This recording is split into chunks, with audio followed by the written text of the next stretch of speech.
Kaki kanan di depan, kaki kiri di belakang. Ini tidak boleh duduk gini. Jangan begini, ini najis semua. Jadi ini, monggo, latihan Pak. Belum tentu bisa. Nanti ini berhubungan dengan toharo. Kalau kencingnya tidak beres, wuduknya pasti tidak beres. Kalau wuduknya tidak beres, sholatnya tidak beres. Kalau kita perhatikan, kita sering lupa bahwa kunci sholat itu ada pada wudhu. Apabila wudhunya tidak beres, maka secara otomatis sholatnya tidak beres. Wudhunya akan ditentukan dari toharohnya. Kalau toharohnya tidak beres, maka wudhunya akan tidak beres dan sholatnya juga akan tidak beres. Rasulullah sallallahu alaihi wasallam dalam satu hadis beliau menyampaikan supaya berhati-hati di dalam buang air kecil. Kenapa? Karena azab kubur yang paling banyak itu adalah al-lisan dan buang air kecil. Bagaimana cara kita untuk supaya kencing itu benar? Supaya kencing itu tuntas, supaya kencing itu bersih daripada hadas. Bahwa seseorang yang toharoh sering sekali keliru. Kenapa keliru? Karena ngambil gampangnya, ngambil mudahnya, yaitu kencing berdiri. Bapak-bapak sering kencing berdiri, tapi ibu-ibu kencingnya jongkok. Nah, pada kesempatan ini saya ingin menyampaikan bagaimana cara kencing yang benar, kemudian hubungannya dengan kesehatan. Kalau seseorang yang kencing berdiri, bisa saya pastikan dan saya sudah uji coba, ternyata masih ada sisa. Di saat seseorang buang air kecil dia berdiri, maka posisi klep seperti ini. Ini, ya toh? Seperti ini. Panjang, ngapunten, di dalam masjid, tapi karena ini kedokteran harus saya sampaikan. Untuk perempuan kantong kencing, terus kemudian ada namanya uretra, saluran yang keluar, itu panjangnya 1 sampai 3 senti untuk yang perempuan. Jadi sangat pendek. Tetapi kalau untuk yang laki antara 5 sampai 7 senti. Jadi panjangnya uretra, kalau dalam bahasa kedokteran disebut penis, atau bahasa Indonesia itu yang dinamakan burung, ya toh. Ini panjangnya adalah 5 sampai 7 senti. Nah, dari 5 sampai 7 senti itu klepnya ada di pangkal. Jadi bukan di ujung. Bukan di ujung daripada burung atau penis tadi, yang ini tadi bukan di ujung. Tetapi di pangkal. Jadi di kantong kencing, di pangkalnya itu inilah tempat klep. Pernahkah kita bertafakur tentang klep? Siapa yang membuka dan menutupnya? Hanya Allah Subhanahu wa taala yang memelihara kita. Kalau seandainya dibuka terus Pak, jelek, buka terus, gimana kira-kira kita? Ngompol semua Pak. Atau sebaliknya, kalau seandainya nutup enggak buka, gimana kira-kira? Kita enggak karu-karuan Pak. Enggak usah lama-lama, 1 hari saja nutup enggak karu-karuan. Bagaimana cara toharoh yang benar? Cara toharoh pertama, cara kencing yang benar adalah hendaklah jongkok. Siapa yang mengajarkan kencing berdiri? Itu adalah ibu-ibu. Kenapa? Kalau anak kecil, waktu kita masih kecil ya, kalau anak perempuan disuruh jongkok. Tapi kalau anak laki dipegang ketiaknya, atau bahasa Jawanya keleke, pegang, benar gak Pak? Jelek begini kan, disuruh kencing berdiri. Bahkan kadang-kadang anak-anak kalau ada yang kencing jongkok dibilangi, oh kayak anak perempuan. Kencingnya kayak anak perempuan. Ini satu ajaran yang perlu kita luruskan. Perlu kita perbaiki bahwa kencing yang benar itu adalah jongkok. Apa hikmahnya? Satu, nanti insya Allah saya akan kupas hikmah daripada kedokteran. Bagaimana cara jongkoknya? Yang pertama adalah seseorang kencing jongkok itu saya ngadep ke sana, ini posisi kaki belakang. Jadi maaf, bukan begini. Bukan kaki ini rata, tidak, bukan begini. Ini. Tapi adalah dengan cara, ini saya tunjukkan ke belakang, dengan cara kaki kiri di belakang, gini, kemudian ini, apa bahasa Indonesianya apa ini? Bokong atau pantat, ngapunten ya di masjid ya, tapi saya sampaikan nggak apa-apa ya. Ya, ini, terus kemudian diletakkan di sini. Nanti saya ngadep ke sana, yang ini. Ini jadi seperti ini. Monggo, kalau ada yang langsung praktek nggak apa-apa, karena belum tentu bisa. Ini. Terus kemudian saya ngadep ke sana. Kaki kanan berada di depan. Celak, ini tadi di belakang. Ini. Begini. Kaki kanan di depan, kaki kiri di belakang. Ini tidak boleh duduk gini. Jangan begini. Ini najis semua. Jadi ini, monggo. Latihan Pak. Belum tentu bisa. Nanti ini berhubungan dengan toharo. Kalau kencingnya tidak beres, wuduknya pasti tidak beres. Kalau wuduknya tidak beres, sholatnya tidak beres. Nah, ini. Terus kemudian yang kedua, kalau posisi seperti ini, maaf, seperti ini, maka kelep tadi posisinya seperti ini. Dia juntit begini. Sehingga setelah ini habis, dari kantong kencing habis, maka dia masih ada sisa di sini. Masih ada sisa di sini, di saat nanti saya praktekkan. Kencing berdiri. Saya coba kamar mandi, saya kencing berdiri. Banyak kan di tempat-tempat itu kan kencing berdiri yang dibuat kayak gini itu kan banyak Pak. Terus kemudian saya coba sampai habis. Habis sudah saya lihat habis betul. Kemudian saya ambil tisu. Saya ambil tisu, saya letakkan di sini. Saya ingin coba, saya letakkan. Kemudian di saat saya rukuk, saya coba di kamar mandi, saya rukuk. Ternyata ini dapat tekanan basah tisu. Basah. Bagaimana kita sholat, tapi nggak terasa. Kenapa? Karena dia sudah lewat dari klep. Kita pakai celana dalam, ya toh? Pakai celana dalam dari katun. Dari katun atau dari kain. Kira-kira tampak enggak? Enggak tampak, tapi celana dalam kita basah dari urin. Najis enggak celana dalam kita? Bagaimana sholatnya? Bagaimana wuduknya? Ini yang kita lupa. Bagaimana cara benar yang benar? Jadi satu tadi jongkok. Kemudian yang kedua, posisi pundak. Ini pundak kita. Ini bukan lurus. Kalau lurus dia masih segini, maka dijatuhkan. Ini dijatuhkan. Jadi ini seperti ini, bukan lurus begini. Bukan lurus. Tetapi ini jangan gini. Ini jangan. Nah, gini duduknya enak banget. Plek, ini kemudian dijatuhkan.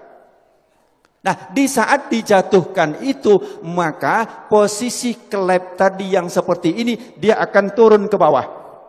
Dia akan turun, seret, akan ngadep ke bawah. Sehingga dia akan keluar habis. Seret, akan habis. Ini. Yang kedua adalah seperti ini. Ini enak banget. Setelah selesai habis, kencing, habis, terus kemudian kadang-kadang masih tersisa.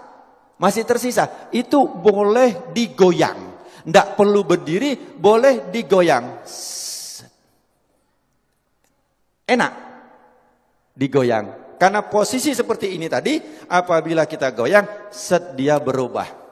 Berubah, dia akan keluar lagi. Jadi cukup ini saja.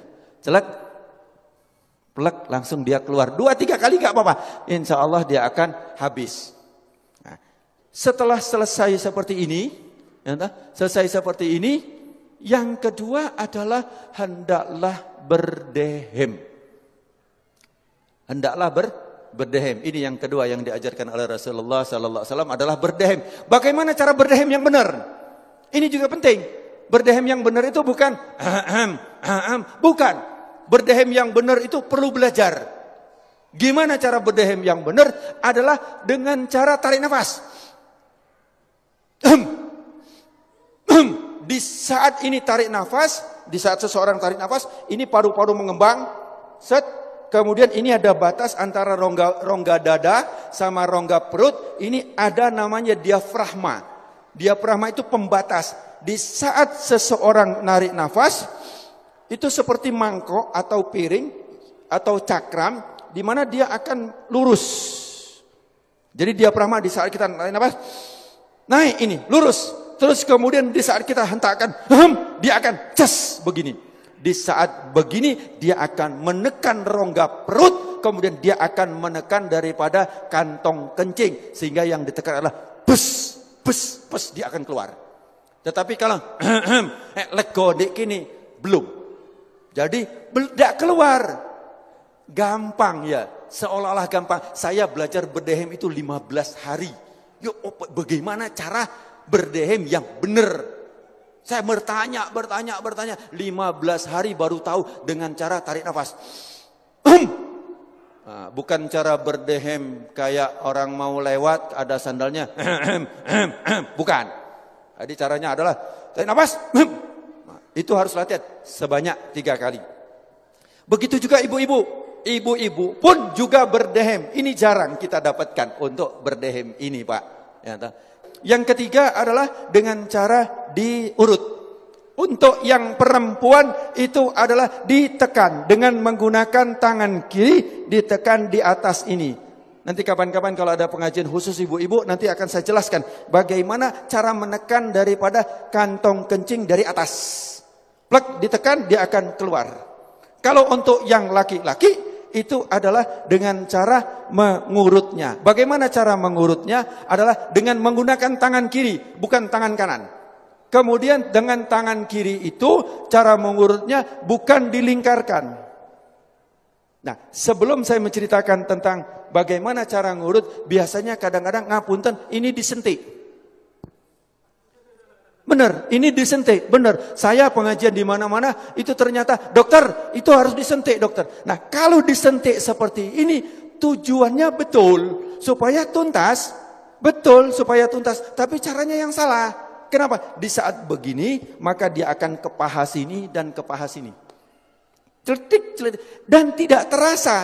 Kenapa? Karena kita sudah biasa pakai celana sehingga tingkat kepekaan daripada ini sudah sangat sedikit, sensitifnya sangat sedikit sehingga tidak terasa kalau kena hanya percikan 1 atau setengah tetes ke sini dan ke sini. Kemudian kita pun wudhu, kemudian sholat, bagaimana badannya najis, bagaimana celananya najis. Kita seolah-olah selesai, belum. Kemudian yang ketiga adalah dengan cara ditekan. Bagaimana caranya? Bukan dilingkarkan. Jadi bukan dilingkarkan seperti ini, melingkar, bukan. Bukan juga kalau ini jam, lingkar 12, 3, 6, 9. Ya. Bukan jam 3, jam 9, bukan begini. Bukan seperti ini. Tetapi adalah jam 12, jam 6. Jam 12 itu adalah jempol untuk sebagai penahan, penopang. Kemudian yang jari kelingking. Jari apa ini? Kelingking ya, bahasa Indonesia kelingking ya. Jari kelingking ini adalah untuk ditarik ke depan. 1 kali, 2 kali, 3 kali. Dilakukan seperti itu. Kalau untuk yang perempuan dengan cara ditekan. Nanti tempat mana yang ditekan itu khusus untuk ibu-ibu. Ya, bagaimana nanti cara menekan untuk membuang air kecil. Bapak rahimakumullah. Saya ambil satu kesimpulan. Yang pertama, kalau kencing berdiri sudah saya uji coba, sudah saya lakukan, ternyata tidak mungkin kencing berdiri begini. Itu satu, pasti begini. Ya, atau malah begini, maka semakin juntit daripada kelepnya tadi pasti ke atas. Yang kedua, sudah saya coba dengan cara kencing berdiri itu, kemudian dilakukan dengan waktu kita ruku, kita sholat, itu saya coba untuk di kamar mandi ruku, ternyata dia keluar dan saya sudah coba dengan tisu. Jadi bapak-bapak nanti celana dalamnya akan basah, Ya toh, tapi nggak kelihatan karena daya serapnya cukup ini, itu kalau kencing berdiri itu akan keluar, tetapi tidak terasa. Kenapa? Karena sudah melalui klep. Kemudian yang ketiga adalah cara hitan yang benar, maka dia tidak ada sisa sama sekali di bawah ini. Kalau masih ada sisa di saat yang tetesan-tetesan yang terakhir, dia akan masuk. Dia akan masuk. Kemudian yang kedua adalah cara duduk yang benar. Cara jongkok yang benar adalah, saya ulangi, kaki kiri di belakang, kemudian ini diletakkan di sini dengan nyaman, dengan enak.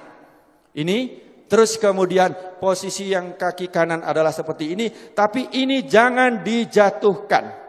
Sekali lagi, ini bukan dijatuhkan, tapi begini. Jangan bingung, biasa saja, plek, enak, plek, biasa saja. Terus kemudian yang kedua, kalau agak gemuk ini boleh dibuka. Boleh begini, kalau agak gemuk. Yang kedua adalah posisi pundak jangan lurus. Kalau lurus kantong kencing masih seperti ini. Dan posisi daripada klep seperti ini. Harus jong begini. Dengan begini maka posisinya akan ngadep ke bawah. Klep akan ngadep ke bawah. Ini juga akan tekanan. Ini bisa dilihat, ini dia akan menekan sini. Akan ngelipat. Set, dia akan masuk ke dalam. Kedua. Kemudian setelah itu berdehem. Selesai, habis. Kalau belum habis, saya ulangi. Begini, boleh begini. Boleh begini. Ya, untuk apa? Supaya dia akan begini, begini. Dia akan keluar, akan enggak anyang-anyangan lagi. Terus kemudian yang kedua berdehem. Cara berdehem, tarik nafas. Jangan biasa. Jadi kalau hanya belum. Terbukti cara evaluasinya kalau hanya dia di sini.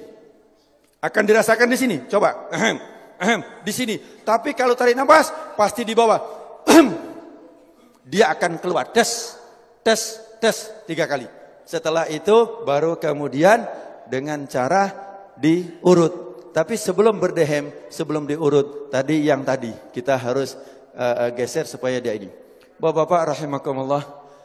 Sebenarnya tentang toharo ini masih banyak yang harus kita kupas. Tapi ini saya himpun sebanyak mungkin. Hati-hatilah kita di dalam bertoharo ini. Karena Rasulullah SAW sebagai penutup, Rasulullah pada satu hari itu berjalan, kemudian ada 2 kuburan. Satu kuburan ini kata Rasulullah sedang disiksa. Kenapa? Dia cara toharohnya atau cara kencingnya enggak beres. Tapi ingat bahwa kita dikondisikan supaya menjauh daripada ajaran Rasulullah sallallahu alaihi wasallam. Di sini saya dari medis, saya akan usahakan untuk bagaimana hikmahnya daripada apa yang diajarkan oleh Rasulullah. Bagaimana tidurnya Rasulullah, bagaimana makannya Rasulullah, bagaimana menguapnya Rasulullah, bagaimana wudhunya Rasulullah, bagaimana taharahnya Rasulullah. Itu bisa dikupas habis dengan tujuan kita kembali kepada apa yang diajarkan oleh Rasulullah sallallahu alaihi wasallam. Mudah-mudahan beberapa penyakit akan dihindarkan oleh Allah Subhanahu wa taala. Amin Allahumma amin. Al-Fatihah.